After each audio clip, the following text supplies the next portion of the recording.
Hola a todos, estoy aquí el día de hoy con el señor Dan Didio y pues nos visita a La Mole. Is this your first time in Mexico?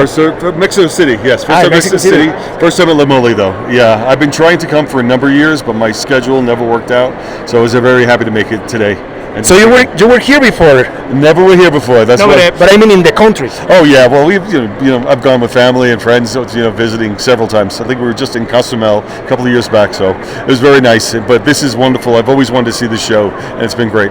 Oh yeah, well, it's the biggest one in Mexico. Yes, that's actually one of the reasons why, and it's great to see new fans. And now that I'm starting a new position with Frank Miller Presents, it really is important for me to get out there and meet the fans and talk about the new books that we have, because even though we're a new company and I'm working with Frank Miller, we only have 2 or 3 titles, so they could get lost in the crowd, and I want to make sure people are seeing the new Ronin book Frank's writing and the one that I'm doing, which is called Ancient Enemies.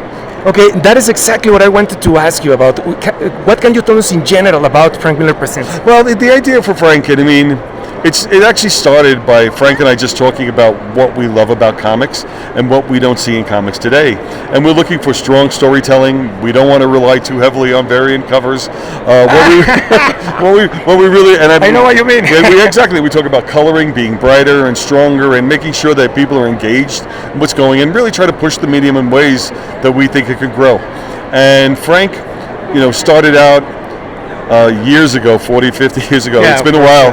And what's interesting about him is that he used to go to Neil Adams, and Neil Adams rejected his work 3 times before finally accepting it. But every time Neil would give him advice and ideas, and Frank would take that and bring it back until the point that he was able to get hired. And Frank loved the fact that somebody took the time to mentor him and teach him, and he feels he's at that stage in his career where he'd like to be the one to help mentor and teach people too. So a lot of the books that we're bringing in new talent and new voices, and hopefully get a chance to work with Frank and help improve what they're doing and bring a new life and energy to the titles we have.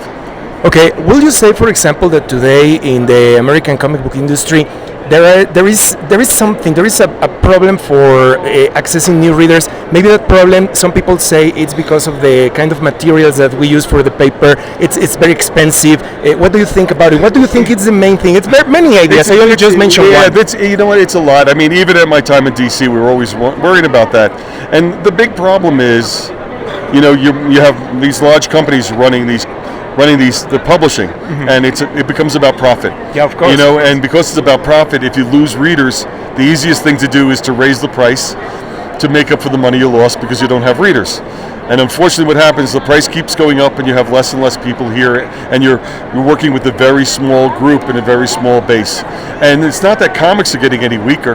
As a matter of fact, you come to these conventions and you see so many new young voices and new talent here. You see the explosion of manga coming back in the marketplace. So there are books that people are looking for, but unfortunately, we're at a point right now in the U.S. market where we've just constantly repeating ourselves. And part of what Frank and I want to do is find ways to really expand the type of work we're going. So even though one of our books is a sequel to Ronin that Frank did 40 years ago, we're doing it in a completely different style. It's done in a manga style with a new artist, not a new artist, and a new artist for us, Philip Tan, but he's doing some beautiful work for us there, and it's open, it's wider, and it's being done completely different. We didn't want to just repeat the past. We wanted to find a way to take the ideas and push them forward. There is a lot of consensus about that. For example, the American comic book industry think immediately about superheroes. That's it. Right. And we don't have that. What manga has that. For example, they have histories. They have stories about bakery. Exactly. And that's something that I think you're trying to do here. Oh, absolutely. I mean, the goal for us right now is that we have 3 books that we launched with. So Ronin is a very manga-style science fiction adventure story. The only superhero comic that is mine, which is Ancient Enemies, but even that, it's more about class war and class struggle, and really about people choosing side and battling for what each believes is the better point of view for the world. And I think that's interesting because it really captures the spirit of what's happening around us. And then the 3rd book we're doing, which is Pandora, which Frank created with Emma Kubert, that is a young adult book, and it's young adult fantasy. And the other books that we're looking at for the future, Frank's looking at doing a new Sin City book, but it's Sin City Western set in the 1800s. So it's the origin of Sin City. So it's not the same thing. It's being different genres, different sensibilities, because I think that's the best way to get the biggest audience. It's not just by changing art styles, but also changing genres and try to attract the interest of people all around us. Can you tell us when we have the schedule for these titles? When are they going to come out? Well, right now, Ancient Enemies, Ronin, and Pandora are out. Okay. We have our first 2 issues of Ancient Enemies and Ronin. The third ones are coming out in the next month. Pandora is on a monthly schedule, so we actually have issues 4 and 5 coming out in the next couple of weeks. And for things like Sin City, we're probably looking at the latter half of this year. Okay.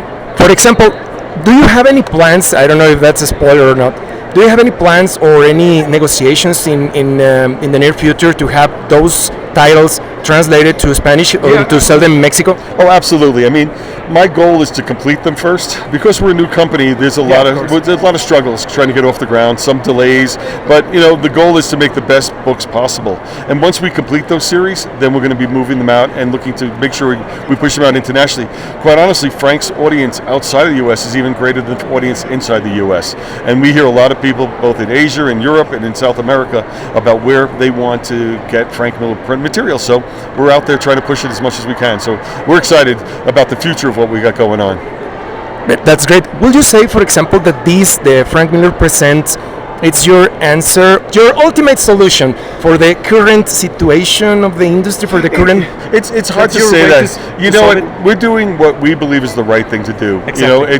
And you always say you got to lead by example. Now, granted, we're only doing 3 books. It's hard to leave an entire industry with 3 books, but we have faith in our material, and we're hoping that we can build a level of success that we can grow our own line and then maybe be even stronger and have a stronger presence out there.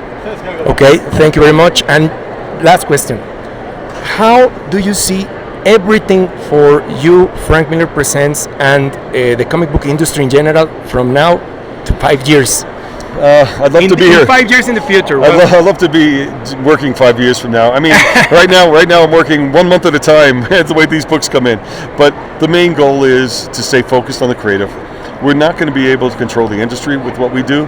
The only thing that we have full control over is the interpretation of our stories and what our stories are about and how entertaining we believe we can make them. So as long as we make books that we believe in, that excite us, we're going to put them in the market and hopefully people find it. If it works, that's great. We'll continue to work 5 years from now. If they don't work and it doesn't work, I'm okay with that too, and so is Frank. Because what we're doing is what we believe in and the types of books that we believe in and we want to make. So if we fail in doing something that is completely on us and not on anybody else around us. But we're hoping to succeed. We're hoping to still be here years from now. Are we going to have a Frank Miller visit soon here to Mexico? I think he was here. Actually, he was the one. He was here. He was the one who told me to come. He's the one who told me. When I got the invitation to Molly, he told me about. He had such a nice, pleasant trip here that it was worth tripping. So that's one of the reasons why I'm here. But hopefully someday again, he'll probably come back. I'm sure. Okay, this was a great interview, and I thank you very much, Mr. Didio. Thank you so very much. Thank you, Nick. Dan Didio aquí con nosotros. Gracias.